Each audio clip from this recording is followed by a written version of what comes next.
What happened to me? Young man barely wakes up, sees mom's tearful eyes above him. Andre woke up to bright lights and pain that throbbed in his shoulder and neck. Someone was crying nearby. His gaze panned over the plain white ceiling with its bright lights to a curly-haired woman at his bedside. "Mom?" Andre croaked. "Thank God you're awake." Mom leaped to her feet and leaned over him. "What happened?"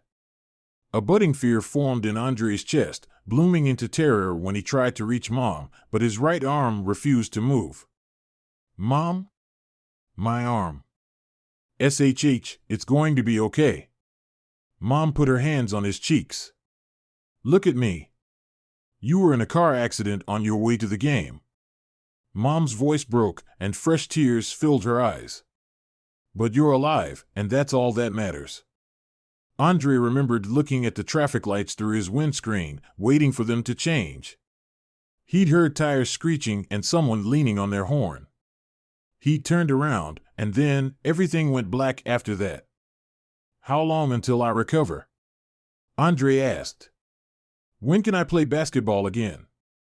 Mom pressed her lips together and looked away. "The doctor said, well, you know it's a miracle you're alive. You should focus on that, baby. I need to know when I can play again." Andre's left arm still worked.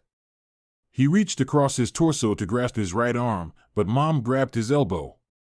"She doesn't know," Mom shouted. Andre felt like the world had ended. All he'd ever wanted was to play ball, and he'd committed his life to fulfilling that dream. It almost slipped through his fingers when he wasn't picked during the draft.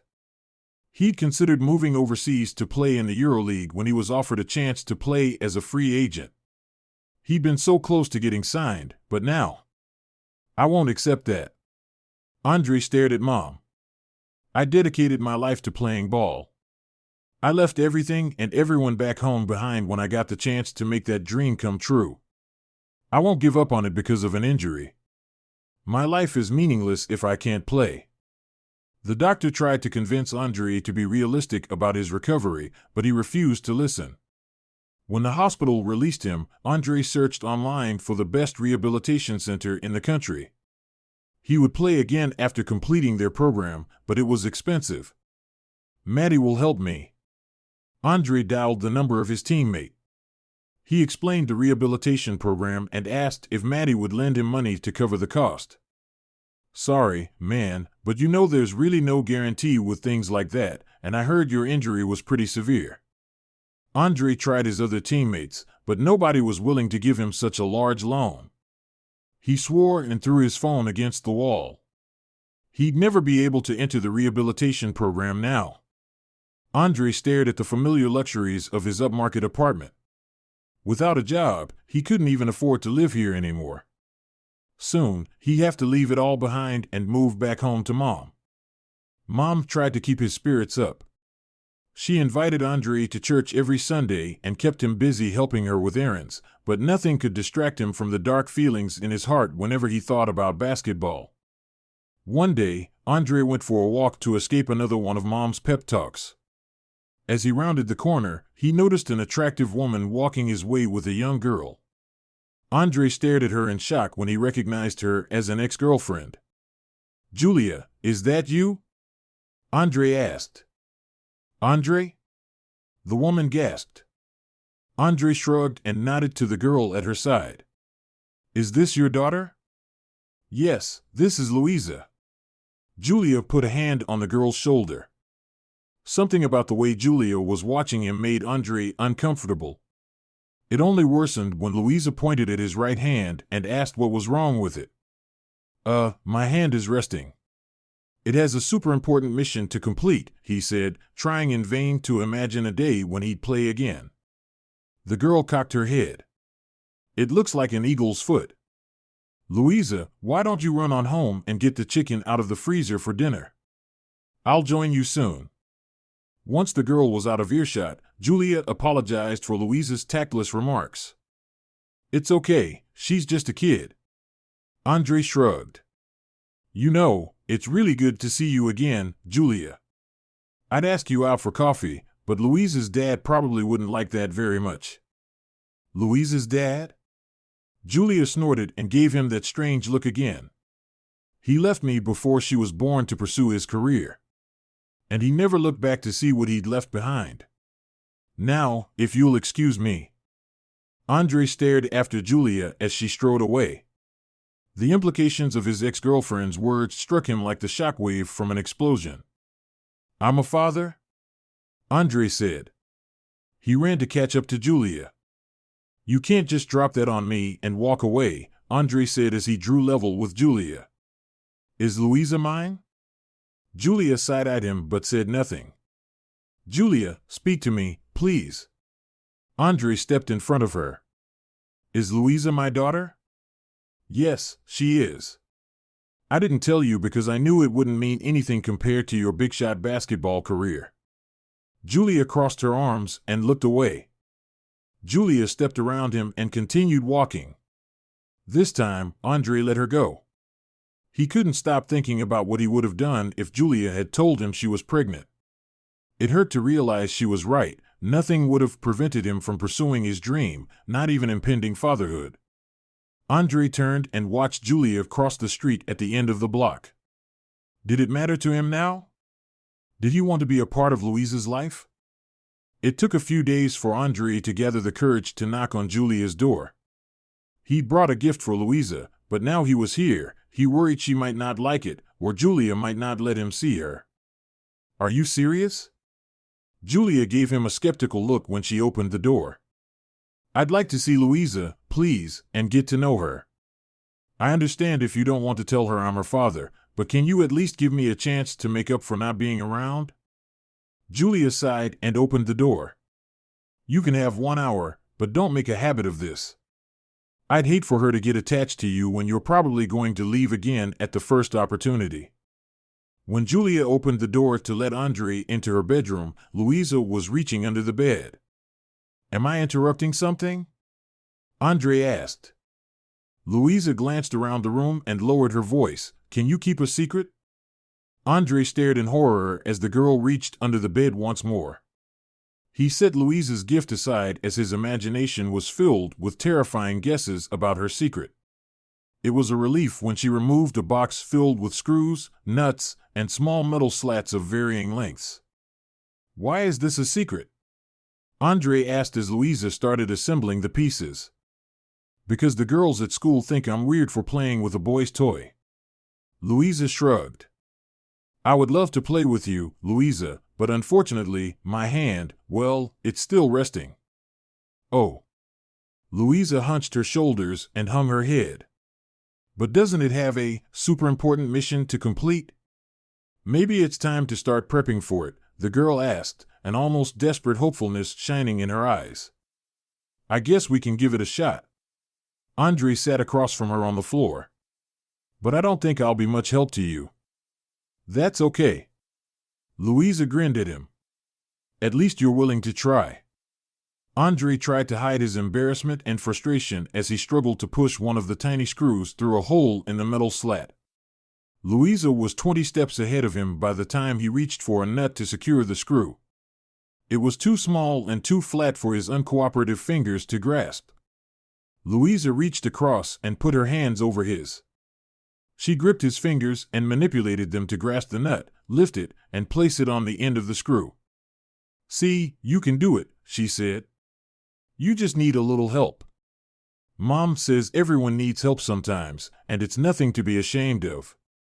Your mom is very wise. Andre bit his lip. Louisa had no idea how momentous this moment was, and he struggled to hide his emotions. He didn't want to upset her or lead her to believe she'd done anything other than help him perform a miracle. Yup. Louisa smiled sweetly at him and then pointed at the nut. Tighten it yourself, man with a mission. For the next half an hour, Andre and Louisa worked together to assemble a car from the various metal parts. Louisa helped him pick up and manipulate any parts he struggled to hold, but he managed to use one finger to spin the nut until it was tight. Andre began visiting Louisa regularly. Julia wasn't eager about the arrangement initially, but eventually she gave in. I guess Louisa might as well enjoy it while it lasts, Julia said when Andre appeared on her doorstep again. She clearly enjoys having you around. Julia even permitted Andre to take Louisa out for ice cream or to the nearby park.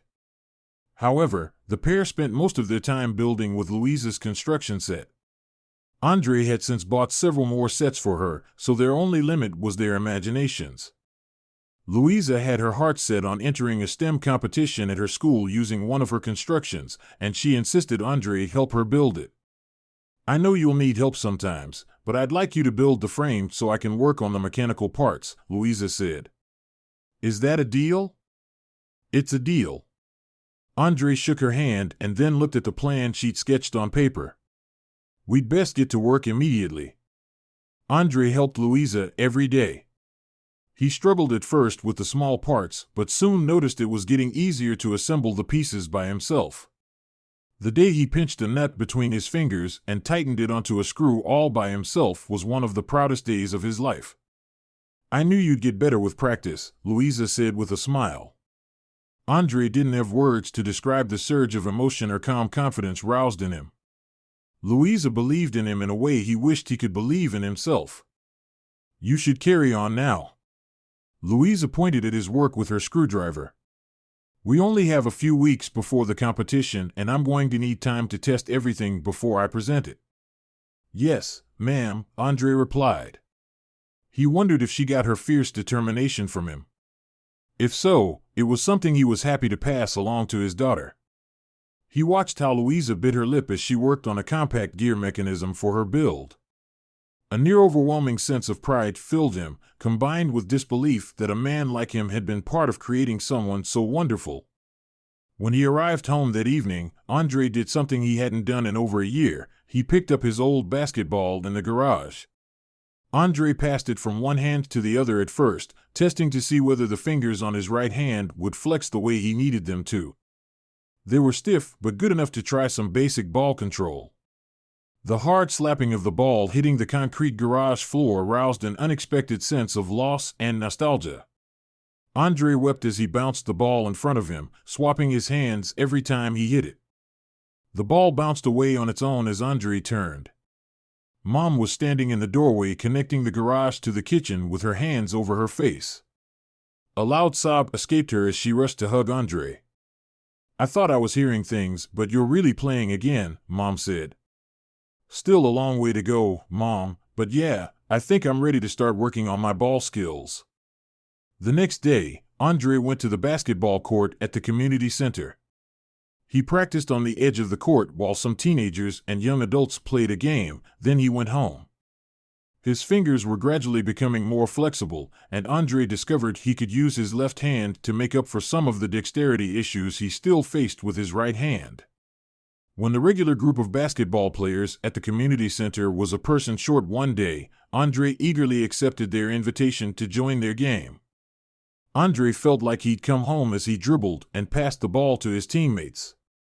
He had a moment of doubt when he found himself in possession of the ball and perfectly positioned to score the game's final point, but he tried anyway. The ball didn't leave his hands as smoothly as he liked. It bounced off the backboard, caught the hoop's rim, and circled around before skipping off the edge.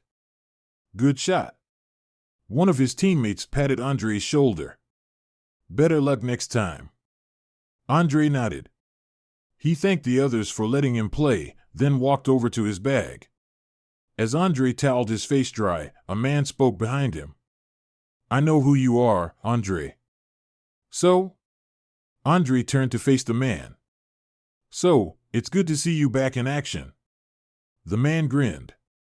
That hand of yours seems to have healed pretty well, and your form is looking good for a man who's had time off for an injury. Thanks. I'm sorry, but you didn't give me your name.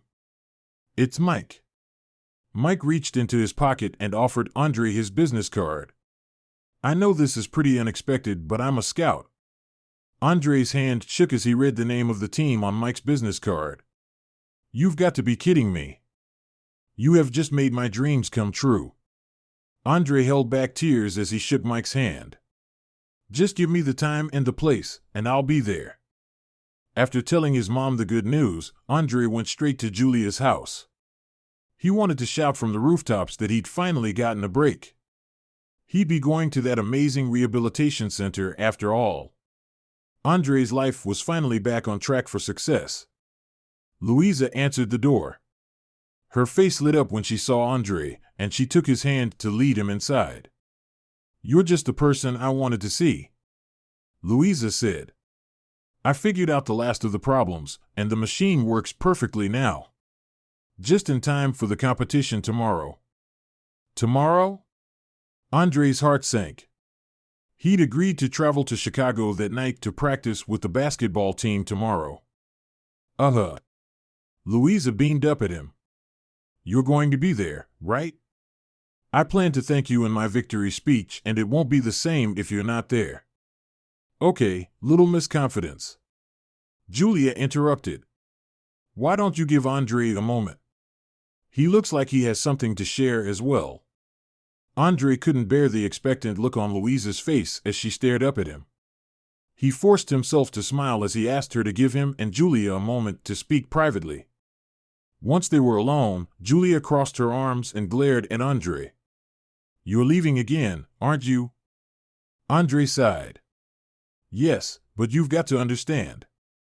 "I don't need to understand anything." Julia raised her hand to cut him off. Guilt, outrage, and an inexplicably keen sense of loss swirled through Andre. He felt like he might collapse under the weight of his emotions. He wanted to tell Julia it wasn't his fault, that he had to follow his dream, but he only managed a mumbled sorry. "Get out." Julia pointed to the door. "Let me at least explain to Louisa. I'll send you money for her, maybe I can visit." "I told you to get out." Julia whirled on him. "If I don't see that door closing behind you in the next 10 seconds, I'm calling the cops." Early the following day, Andre and his mom waited on the curb for Mike. The scout had insisted on giving Andre a ride to the airport, where a private plane would fly them to Chicago. "You don't look as happy as you ought to." Mom nudged Andre with her elbow. "What's on your mind?" "I just..." Andre sighed. "It didn't feel this bad when I first left home to play ball." "You were a boy then, Andre. It hurt to see you leave, but every parent knows their kids will eventually go out to make their own way in this world. Things are very different this time around." Mom smiled sadly at him. "You've been spending a lot of time with Julia and Louisa. I have this voice in the back of my mind telling me that leaving is a huge mistake, but this is my dream, Mom. I dedicated my life to making it here, to playing on the same court as the men I looked up to in school. How can I give that up? How do I know which is the right choice?" Mom laughed just as Mike's car pulled up to the curb. "Oh, Andre. Don't you know by now that the only guidance you need is in here?" She pressed her hand against his chest. "You got to follow your heart, baby." Andre climbed into the car. Mike chatted as the driver headed for the airport, but Andre stared out the window. He couldn't stop thinking about what Mom had said. For so long, his heart had guided him to pursue his goal of playing professional basketball, but now he didn't know what it was trying to tell him. "Already booked an appointment for you with our team doctor and physiotherapist. They're going to see you first thing tomorrow. Isn't that great?" Mike said. "Stop the car." Andre grabbed his bag and opened the door. "What?" Mike clung to his seat as the driver stepped on the brakes. "Andre, we don't have time for this. The plane is scheduled to leave in an hour." "I'm sorry, Mike. I can't tell you how much I appreciate the chance you gave me, but I can't go with you." Andre leaped from the car and started running toward the school gates. "You won't get another chance at his, Andre," Mike called after him. "It's now or never." "I know." Andre followed the signs across the school and into the auditorium. He was out of breath, heart pounding in his chest, but none of it mattered when he saw Louisa on stage. He jumped in the air and waved his arms until she noticed him. Louisa smiled at him like he was the most important person in her world. Andre knew then that he'd made the right decision. He felt like he might burst with joy and pride when the judges announced that she'd won the competition. Afterward, Andre fought his way through the crowd to meet Louisa. "I thought you weren't coming," Louisa said as she hugged Andre. "How could I miss your winning moment?" Andre knelt to kiss her forehead and continued, "Remember that super important mission my hands had to complete?" For the first time in his life, Andre lifted his daughter into his arms and said, "Mission accomplished."